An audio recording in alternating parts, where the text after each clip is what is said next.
اللہ والوں کا رتبہ مرتبہ بہت بلند ہوا کرتا ہے، ہمارا دماغ ہمارا ذہن ان تک نہیں پہنچ سکتا۔ وہ بیٹھتے زمین پر ہیں اور ان کی نگاہیں لوح محفوظ پر پہنچ جاتی ہیں۔ حضرت نظام الدین اولیاء سے علاء الدین خلجی بادشاہ کئی بار ملنا چاہا اس نے، لیکن علاء الدین بادشاہ ملنا چاہتا تھا اور نظام الدین اولیاء اس کو منع کرتے تھے کہ میں تجھ سے نہیں مل سکتا۔ وہ کہتا تھا حضور ایک بار مل لیجئے، آپ منع کرتے تھے۔ وہ جب آنا چاہتا تھا تو آپ اپنے مریدوں کو حکم دیتے کہ دیکھو ہمارے گھر کے 2 دروازے ہیں، ایک سے وہ اندر آئے گا، دوسرے سے میں باہر نکل جاؤں گا۔ نہیں ملا کرتے تھے، کہتے تھے بادشاہ کی یہاں کوئی ضرورت نہیں ہے۔ ایک دن علاء الدین خلجی آ گیا، بغیر بتائے آ گیا اور گھر کے اندر داخل ہوا۔ حضرت نظام الدین اولیاء نے دروازوں کو بند کروا دیا اور کہا کہ اس سے کہہ دو کہ یہاں سے واپس چلا جائے۔ اس نے کہا ٹھیک ہے حضور آپ ناراض نہ ہوں۔ اس نے خط لکھا اور خط میں لکھ کر اور خادم کو دیا، کہا جاؤ اندر لے کے جاؤ۔ وہ خادم جب خط لے گیا تو اس میں لکھا تھا کہ حضور یہ جو آپ نے دروازے پر دربان رکھے ہوئے ہیں، سپاہی رکھے ہوئے ہیں، خادم رکھے ہوئے ہیں، یہ تو بادشاہوں کے کام ہوا کرتے ہیں۔ بادشاہ لوگ خادموں کو رکھتے ہیں، دربانوں کو رکھتے ہیں، سپاہیوں کو رکھتے ہیں، آپ کو کیا ضرورت آ کی پڑ گئی کہ آپ دروازوں پر خادموں کو رکھتے ہیں، سپاہیوں کو رکھتے ہیں؟ تو حضرت نظام الدین اولیاء نے اس کی پشت پر، اس خط کی پشت پر لکھ کر بھیجا، ہم سپاہیوں کو، ہم دربانوں کو، ہم خادموں کو اس لیے رکھتے ہیں تاکہ بادشاہ دیکھ کے اور اس کے دل میں، اس کے دماغ میں غرور نہ آ جائے۔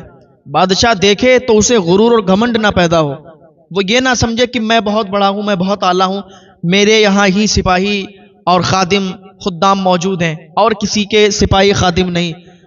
بولے میں فقیر ہو کے کہ دیکھ خادموں کو دروازے پر رکھتا ہوں، سپاہیوں کو دروازے پر رکھتا ہوں تاکہ تجھے غرور نہ پیدا ہو جائے۔ تو اس نے کہا اچھا۔ اس نے خط لکھ کر بھیجا اور خط میں لکھا تھا کہ حضور میں آپ کا جو یہ آستانہ ہے، آپ کا گھر ہے، اس میں ٹہلنا چاہتا ہوں۔ حضرت نظام الدین اولیاء نے پھر خط کی پشت پر لکھ دیا کہ ٹھیک ہے ٹہلنا چاہتا ہے تو ٹہل لے۔ تو وہ بادشاہ جو تھا وہ ٹہلنے لگا، استبل کی طرف چلا گیا۔ حضرت نظام الدین اولیاء کا ایک گھوڑوں کا استبل تھا، وہاں گھوڑے بندھے ہوئے تھے۔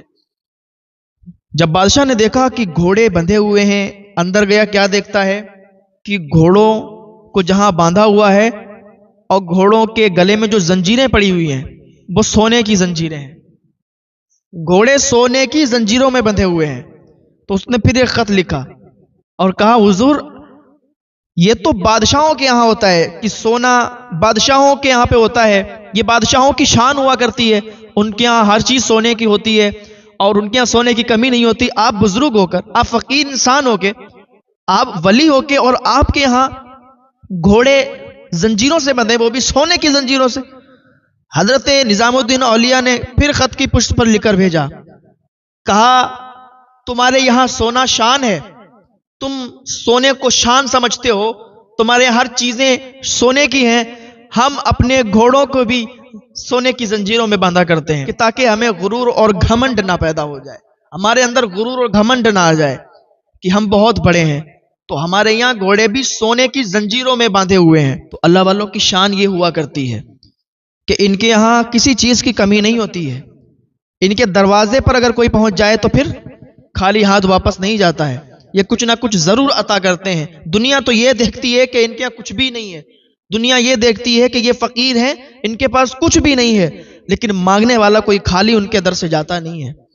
کوئی بھی ان سے سوال کرتا ہے تو وہ بغیر کچھ دیے اسے واپس نہیں کرتے۔ یہ اللہ والوں کی شان ہوا کرتی ہے، بیٹھ سے زمین پر ہیں اور نظر لوح محفوظ پر ہوا کرتی ہے۔ ان کے پیر ہیں بابا فرید الدین گنج شکر۔ تو بابا فرید نے پوچھا بیٹا تم محب بنو گے یا محبوب بنو گے؟ تو انہوں نے کہا ٹھیک ہے ماں سے پوچھ کے بتاؤں گا۔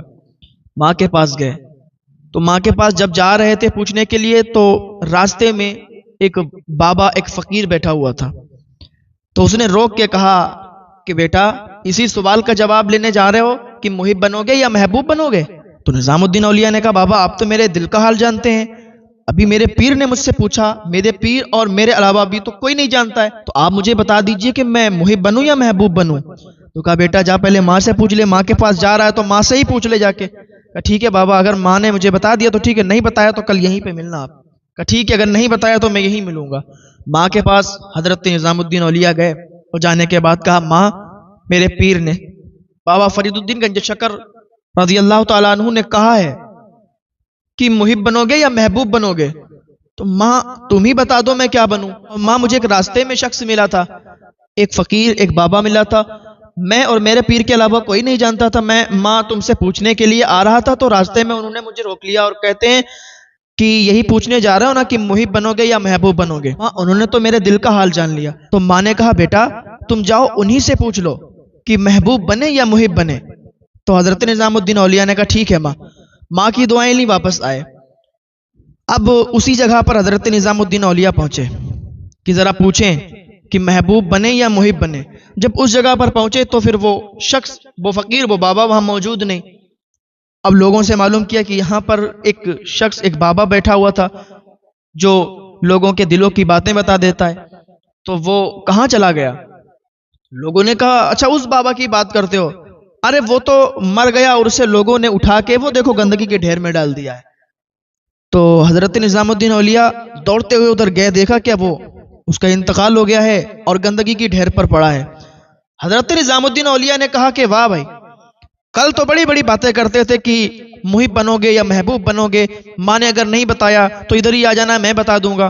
آج میں جب تمہارے پاس آیا تو تم چلے گئے دنیا چھوڑ کے، اور چھوڑ کے ہی نہیں گئے بلکہ گندگی کی ڈھیر پہ تمہیں لوگوں نے ڈال دیا ہے۔ کیسے ہو تم؟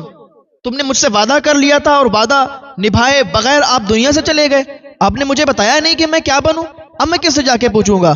اتنی بات کہی نا نظام الدین اولیاء نے۔ تو وہ شخص اٹھ کے کھڑا ہو گیا اور کہتا ہے بیٹا یہی بات تو تجھے سمجھا رہا ہوں میں کہ اگر محب بنو گے تو پھر حال یہی ہوگا کہ گندگی کے ڈھیر پہ بھی لوگ ڈال دیں گے، کوئی کچھ پوچھنے والا نہیں ہوگا، درندے نوچ نوچ کر کھائیں گے لیکن کوئی پوچھنے والا نہیں آئے گا۔ اور اگر محبوب بنو گے تو تمہاری قبر پر بھی میلے لگیں گے۔ اگر محبوب بنو گے تو تمہاری شان، تمہارا مرتبہ بہت اعلیٰ ہو جائے گا۔ محب بنو گے تو پھر اسی طریقے سے تمہارا حال ہوگا۔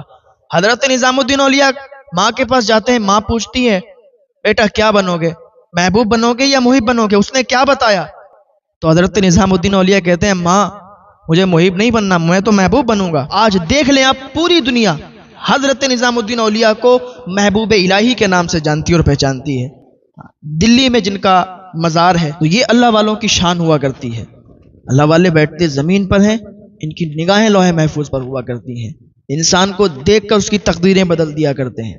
یہ اللہ والوں کی شان، اللہ والوں کو پاور ہوا کرتا ہے۔ ہم ان کے بارے میں کچھ سوچ بھی نہیں سکتے کہ ان کا مرتبہ، ان کا پاور کیا ہوتا ہے۔ ایک سامنے سے سادھارن انسان آپ کو دکھے گا کہ یہ تو سادھارن انسان ہے، یہ کیا ہے، لیکن اللہ بہتر جانتا ہے کہ وہ کتنا اعلیٰ، کتنا بڑا مرتبے کا مالک ہے، اس کا کتنا اعلیٰ مرتبہ ہے۔ ہاں